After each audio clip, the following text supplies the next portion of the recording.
This time on Roadkill Garage, we are prepping for action with the Vanishing Paint, the Off-Road Challenger, the DF Super B, kind of the MMT, and we're going on a rampage. boom! Yeah.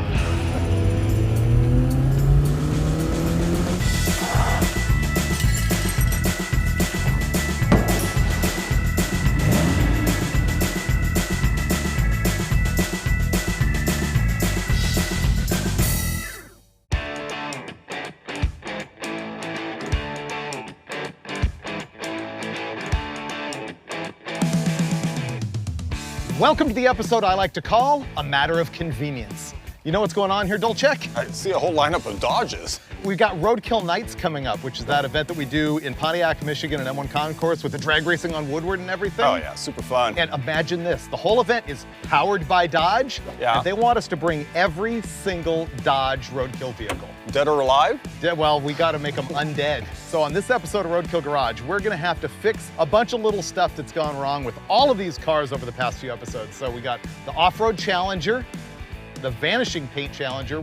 After that, we're gonna work on the Super B, and finally, if we can get to it, the Mopar muscle truck. So we're gonna start simple and go big.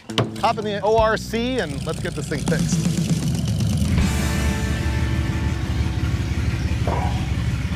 We're gonna be getting all of these cars ready for a competition that's gonna involve road course, autocross, burnouts for distance, probably some drag racing. So in every case, we're just gonna have to go through them and make them roadkill good enough. Our first victim is the Off-Road Challenger, or the ORC. It's a 1970 Dodge Challenger, and the last time you saw this thing, Dulcich and I had pulled out the 318 engine that was destroyed in a sandstorm, and we replaced it with a 360 from an old 3/4 ton truck.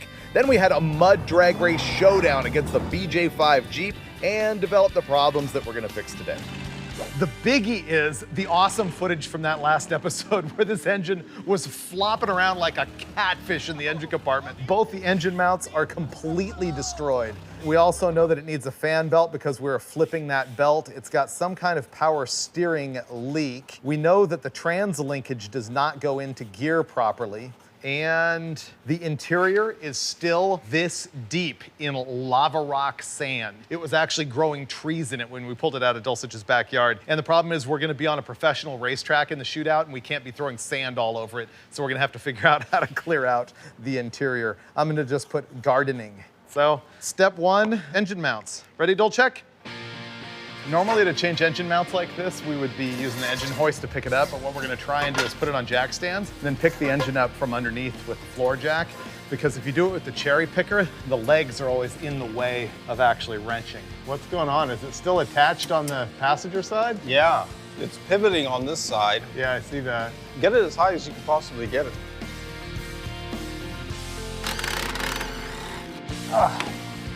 Now that is a broken motor mount.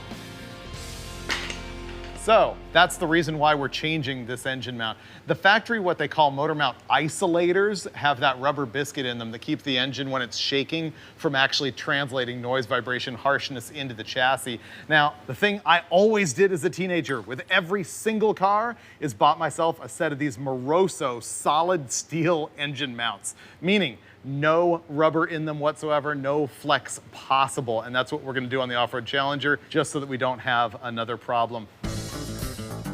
I've got the motor mount bracket unbolted from the engine, and here you can see the other half of the isolator. This was originally one piece like that, but they frequently break because there's nothing but vulcanized rubber holding the two metal plates together. So, I'm gonna go get this new one installed, and we'll be good to go.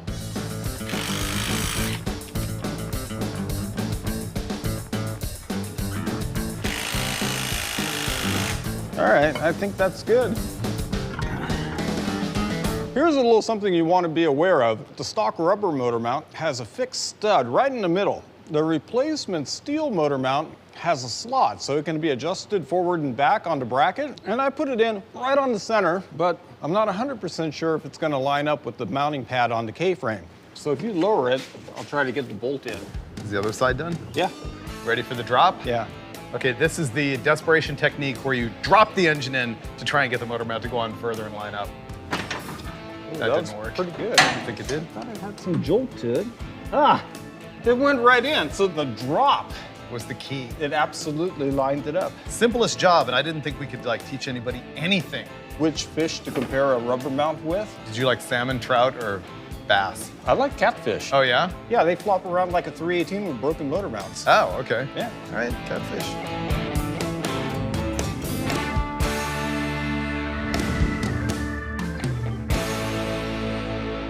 Motor mount's done? Never to fail again.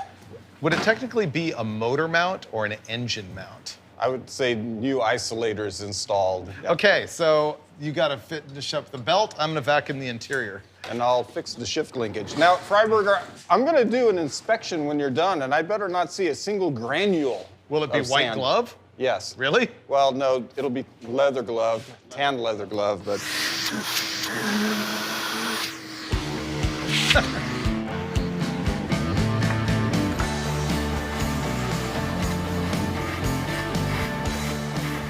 The biggest problem with this car has to do with the column shifter here, and that's because the motion at the shifter doesn't correspond to the right amount of travel at the transmission. So when you have the thing in park, it's actually in reverse, and that can be kind of dangerous. So I'm gonna rework the linkage and hopefully get that fixed right. It's like some kind of ultra hard steel that just doesn't drill. It literally doesn't drill. That's a carbide bit.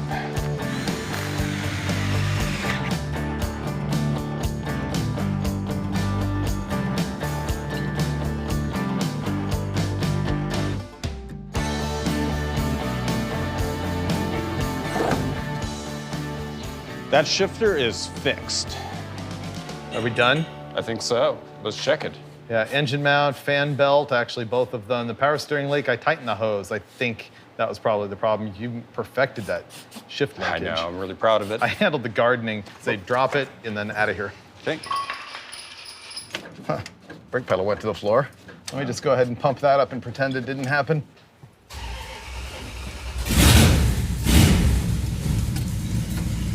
Ooh, shifter's fixed.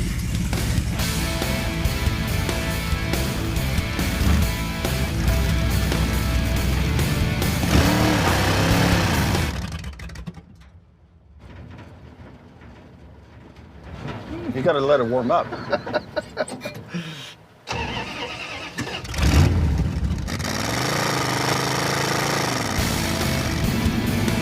Okay, I'm gonna do a brake check real quick. Ready? Yeah. Yeah, the brake pedal just goes right to the floor. Oh, that's no good. It did skid though.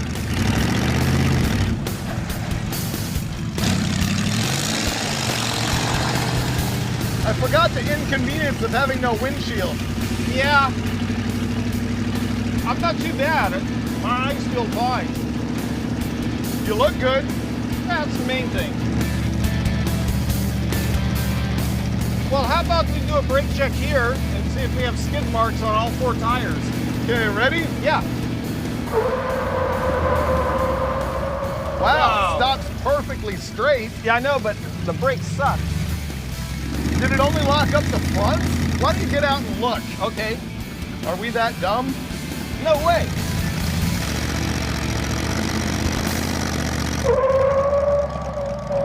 Whoa, that is front brake only. There's nothing happening at the back, so basically, I consider that a full-time line lock. Let's see the burnout. Wow. That's 3rd gear. Wow, that is a bogger burnout. Whew, that's got to be a first. Should we try a dirt donut for old time's sake? Okay, don't flip it.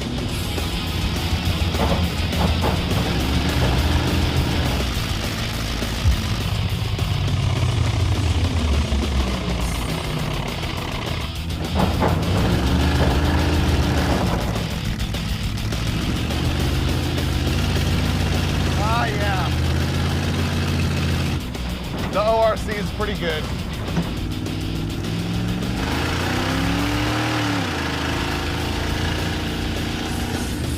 Everything you fixed is flawless. Great. I feel very accomplished. Except for the rust and volcanic dust flying in my eyes is great. The Off-Road Challenger is a really fun car for its stated purpose, which is blasting around in the dirt. It's really not that good on asphalt, but I just discovered something that makes it epic. It spins those boggers hard. I can't believe it does burnouts like that. The worst part about it, though, is that the brakes are terrible. But the thing is, the Vanishing Paint Challenger brakes are not much better. And I gotta do a time-benefit analysis and say, I take this car more seriously than I do the Off-Road Challenger, and we've only got a given amount of time. And so I really wanna get the brakes fixed on the Vanishing Paint Challenger first. So now I gotta get this one into the shop. So now the heavy wrenching is about to begin. We gotta jack this thing up, pull the wheels and tires off and everything. But first, a moment for a personal interlude. I've gotta reveal that I've actually destroyed the rotator cuff in my right shoulder, which is really weird because it's like normal day-to-day down here, but I can't do anything like this or like this. So I can't do all of the wrenching that I would normally do on the show. I don't have to have surgery, but I am gonna have 6 months of physical therapy. Meanwhile, he's got 6 months of ice cream therapy. And so we're bringing in the Freiburger Hulk, Wiley. Normally Wiley here is our drone operator, but he's gonna come in and help us wrench while we eat ice cream. Go to it. All right.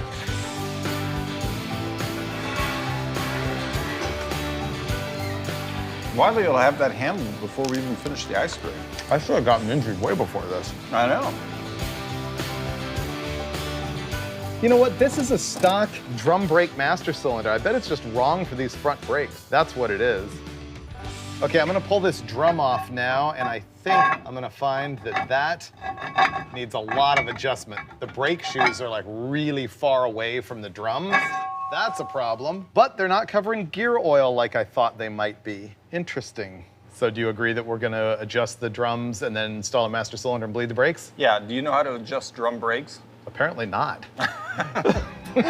This is a Bendix single piston brake system and it has a self-adjuster. So I'm just gonna advance the shoes a little bit until it feels right and then, bam, just like that. Okay, Wiley, I think we have the back brakes adjusted just about perfectly. So what do you think we're gonna do next here? Looks like we're doing the master cylinder. Yeah, so I've got this. It looks completely different, but the bolt pattern's identical, so it'll bolt right onto the firewall, plus takes the same size fittings for the brake lines. So you get under the dash, remove the push rod from the pedal, and then it's just a swap out. Piece of cake. All right, Steve, you got it? Dude, that's not a brake pedal push rod. That's a bolt welded to a nut. That actually looks like Freiburger's welding job. Oh, there you go. Okay, Wiley, I've got the brake lines on, and we've got the master all tightened up, so what's next? Bleeding time. Oh, my favorite. Okay, up, Up down, and down. and hold. All right, looks like the brakes are almost bled. If I'm lucky, I'm gonna have my name on this door someday.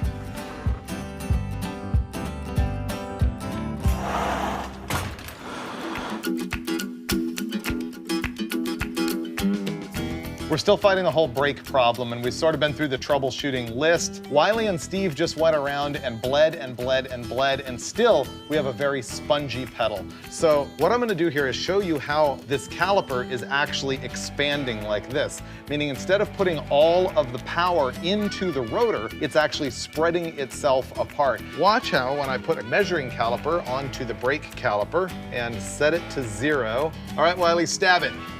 Boom, full 40 thousandths worth of flex right there. So the deal here is that those calipers are rated for 950 to 1050 PSI. And with our combination of master cylinder bore diameter and brake pedal ratio, there's a good chance that we're exceeding that, which is why they're flexing. Of course, we don't have any brake pressure gauges sitting around, and we tried to change the master and that didn't work. So we're gonna have to fix it the Roadkill way, which means going back to stock. This is a factory single piston cast iron caliper, and it's just as rigid as an anvil, so that'll have no give. And the key part's gonna be this. This is the caliper mounting adapter, and depending on the offset of the rotor, it may need some shimming to fit perfectly, but I'm pretty sure it'll bolt right in. As far as the rotor, we're just putting the stockers back on. These are the 1972-piece rotor that came off of this particular 1970 Challenger. Here's something that you gotta know if you are dealing with disc brakes on your Mopar, is that there is a different spindle in the early years between the drum brake and the disc brake. The parts that we're using for the caliper itself on this thing are a little bit later model, and this is a tech tip direct from Dulcich. If you want to find this bracket, which has the slider on the caliper as opposed to the pin type, the one vehicle that you can use, like for your make and model, in order to get that is a 1987 Dodge Diplomat. That's the one car that never had the pin type caliper on it. So if you want to get that floater, that's the setup. So hopefully this will fix our problem once those guys get it together and bled. Down. Down. And up. Up. All right, now the Roadkill debacle is struck.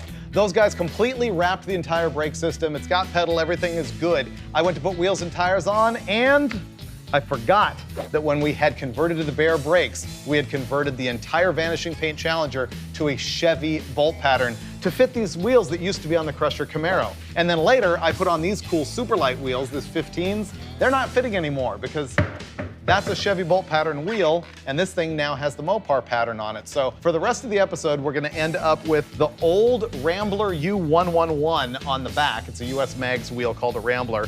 And on the front, leftovers from the Disgusting, because the old Ford muscle car bolt pattern is the same as the old Mopar or Dodge muscle car bolt pattern of 5 on 4.5 inches, whereas the rear is 5 on 4 3/4.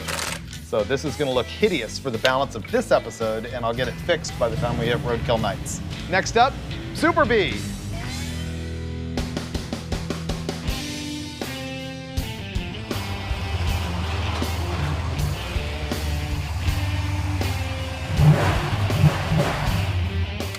This car's literally been sitting in the garage for 2 years since I raced Finnegan at Roadkill Nights on Woodward 2 years ago. So I just need to give it the once over, like blow it off, change the oil, nut and bolt check the nitrous bottles, and the biggie is the tack doesn't work, which really bugged me. So the thing about the nitrous bottle is it says right on it, weight of cylinder and gas, 24 pounds, 12 ounces. Oh. Yep, weight of cylinder empty, 14 pounds, 12 ounces. Weight of gas, can you do the math? 10 pounds. It's easy to subtract 10 from any number. Yeah, that one is full, 24.5 pounds. Look at this tack, it's kind of interesting. It's an Autometer Pro Comp 2. It's what they call a dual sweep. You can see it's got one range from 0 to 4,000 RPM, and then the numbers are much farther apart, so there's much more resolution in the gauge from 4,000 all the way up to 9,000, and it doesn't work. I'm gonna see right now. Oh, this might work now.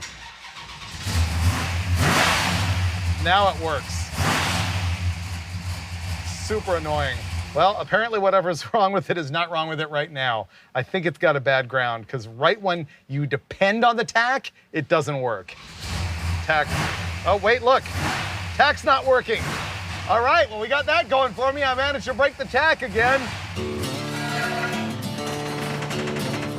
Wow, this thing is heavy. That's pretty black. Yeah.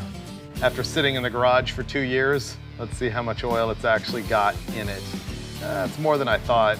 Like that right there is what? 2.5. So basically, yeah, it had 3 quarts of oil in it. So we're gonna put 7 in now.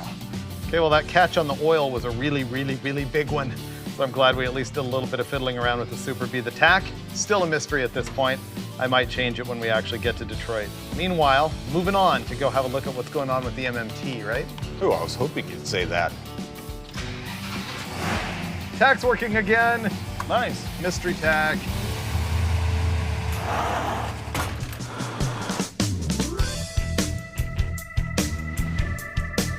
Here's the production reality of our show. We literally sometimes need to do episodes in order to get things done. What we had to get done this time was fixing 4 different vehicles to ship to Detroit on Monday, and we had 5 days to do it. And so we've got 2 days to fix the Mopar muscle truck, and unfortunately the 318 is history. The piston broke, the cylinder wall broke.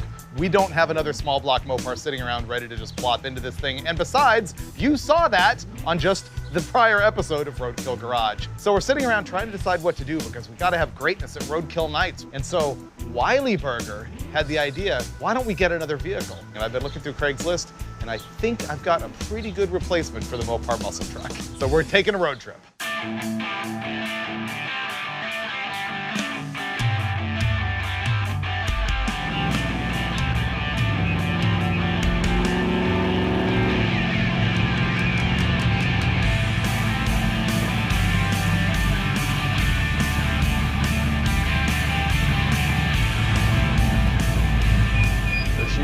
Dude, this thing is mint. Yeah. Rampage.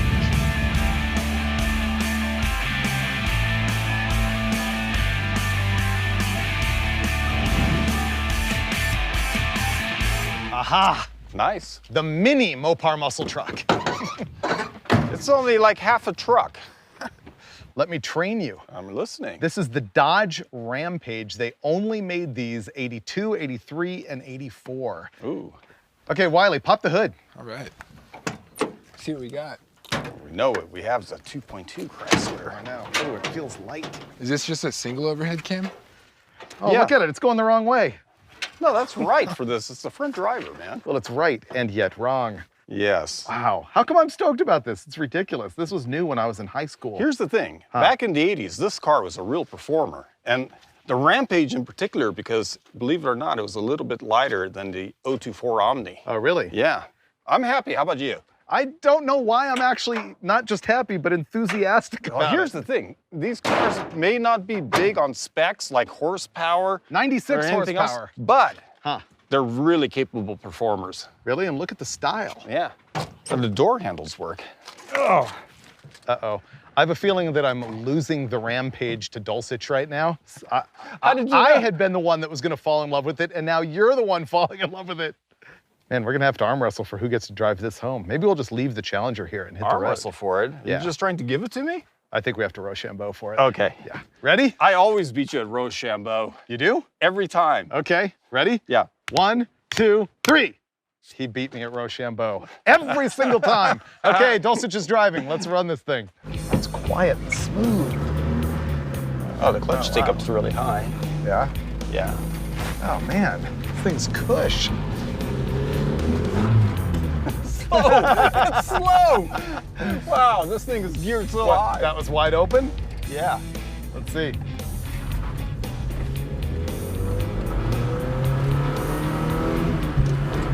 It's exactly what I anticipated. Wow, it's slower exactly what I remember from the I 80s. thought this thing was going to be more of a rocket. Well, you're remembering the turbo model.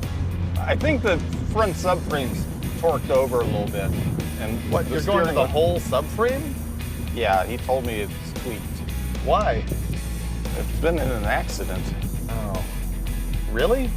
It's not that bad. I think it can be fixed very easily. Or just left alone. He said it drives fine, just like this. The frame is bent and you didn't tell me? I didn't find out till after Wiley handed over the cash. No. Wow, is this slow? Okay, ready for acceleration? Yep. I'm ready. It's so slow! That's all she's got. It's not about the speed with the Rampage. It's about the style and the cargo hauling capabilities. Have you noticed something else about it? It's really quiet. And the smoothness? Yeah. Did you notice how it just glides across the road? I did. That's amazing.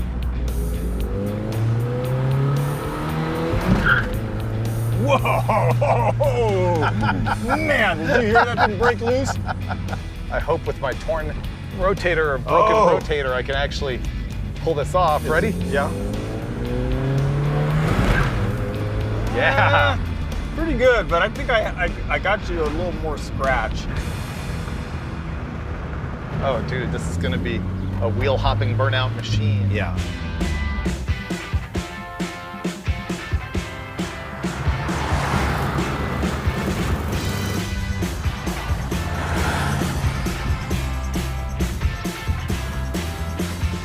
Oh man, this thing is 36 years old. And look at the way it handles. And it's so fun.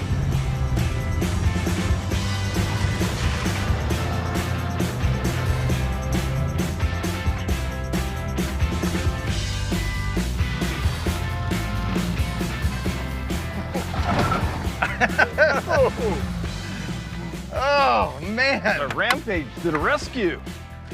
You know what?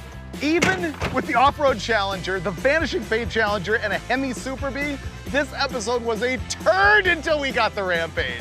Yeah, and to me, it's not like I lost a Mopar muscle truck. You gained a mini Ran. Mopar muscle truck Rampage. Yeah, pretty excellent.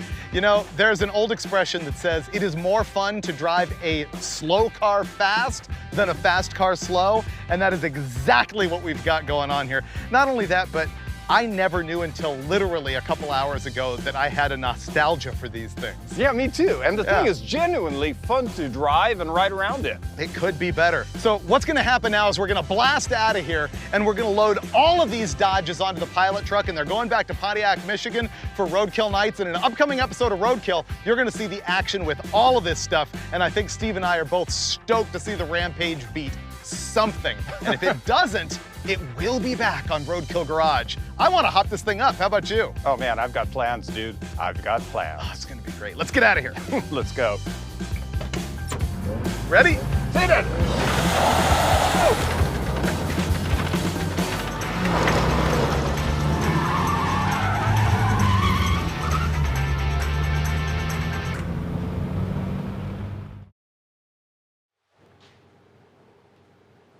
Wait a minute. Check this guy out. What'd you do? You guys supposed to dress like your boss? Are you Freiburger or is he Freiburger? It's ridiculous. Well, the real Freiburger raised her hand. I never actually realized until this moment how good this looks. Check that out. I had no idea I was that stunning. This is pretty great. What about this getup? It's not really pulling it off. No. No.